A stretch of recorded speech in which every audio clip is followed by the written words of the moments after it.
Pembuatan film Asiap Men memang melibatkan banyak pemain dan kru, sehingga terasa besar dan rumit pembuatannya.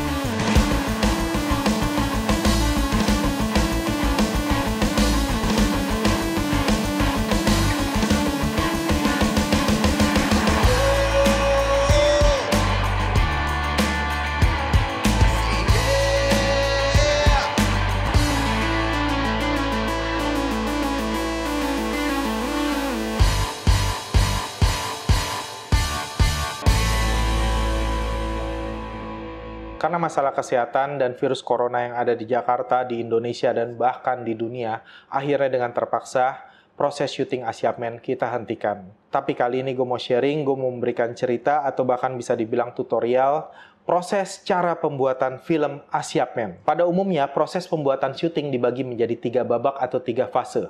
Yang pertama, yaitu proses praproduksi atau persiapan, yang kedua yaitu proses syutingnya, dan yang ketiga proses post-produksi atau pasca produksi. Di dalamnya ada editing, animasi, musik, dan lain-lain. Jika teman-teman sudah melihat video behind the scene proses syuting Asiap Men yang terlihat rumit, percayalah itu semua terjadi karena sudah direncanakan dengan sematang mungkin. Untuk tidak melakukan kesalahan atau meminimalisir segala masalah yang akan terjadi di lapangan sehingga membuat proses syuting menjadi panjang dan terganggu, memang terasa penting dan fatal sekali melakukan proses persiapan sebaik mungkin dalam pembuatan sebuah film. Secara khusus, sekarang gue mau cerita mengenai proses persiapan pembuatan sebuah film atau praproduksi. Di dalamnya itu ada penentuan jadwal, proses pencarian pemain, pencarian kru, pencarian lokasi.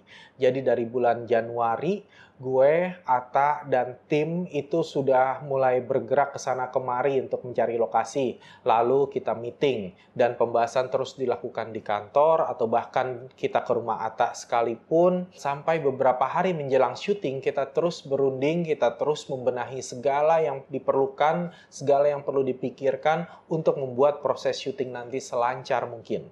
Breakdown naskah adalah salah satu hal penting yang harus kita lakukan di proses praproduksi. Ya, di titik ini berapa kali kita harus menyesuaikan naskah dengan lokasi yang kita dapat. Naskah yang ada akhirnya kita bongkar satu persatu scene by scene-nya, keperluan apa saja yang diperlukan setiap departemen. Contoh, untuk tim kamera dan tim audio, special equipment apa yang diperlukan. Misalnya ada scene underwater, berarti kita memerlukan kamera housing dan lain-lain. Untuk tim artistik juga seperti itu. Properti apa yang secara khusus kita butuhkan, berapa jumlah mobil, berapa jumlah set building yang nantinya harus dikerjakan oleh tim artistik. Begitu juga untuk tim wardrobe atau tim kostum. Apa aja dan berapa jumlah kostum atau baju yang diperlukan untuk setiap karakter di dalam cerita ini.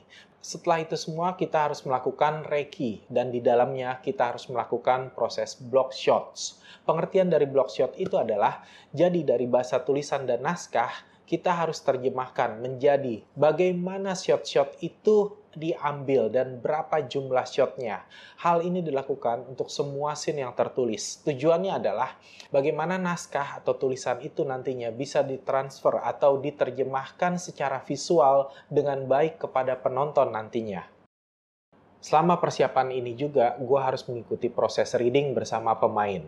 Jadi para pemain yang sudah terpilih harus menyempatkan diri untuk mengikuti proses reading bersama acting coach. Peran Atta dan gue di sini adalah sebagai supervisi karakterisasi. Jadi kita semua harus sepakat dengan pemain bagaimana pemain itu beraksi dan bereaksi terhadap kejadian yang tertulis di dalam naskah.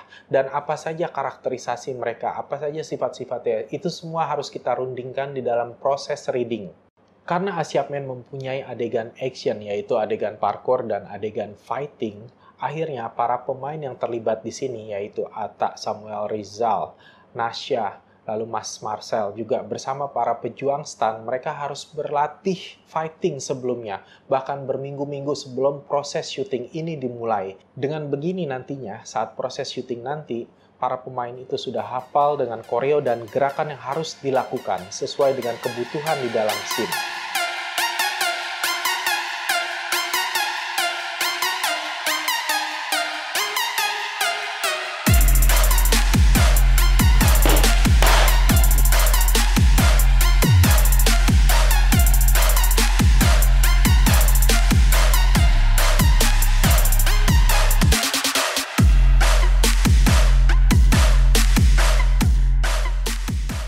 Di saat yang sama, tim artistik sudah mulai bekerja, sudah mulai membangun set-set apa saja yang dibutuhkan. Contohnya untuk rumah singgah atau rumah panti atau rumah zoo, mereka mulai membangun set-set itu.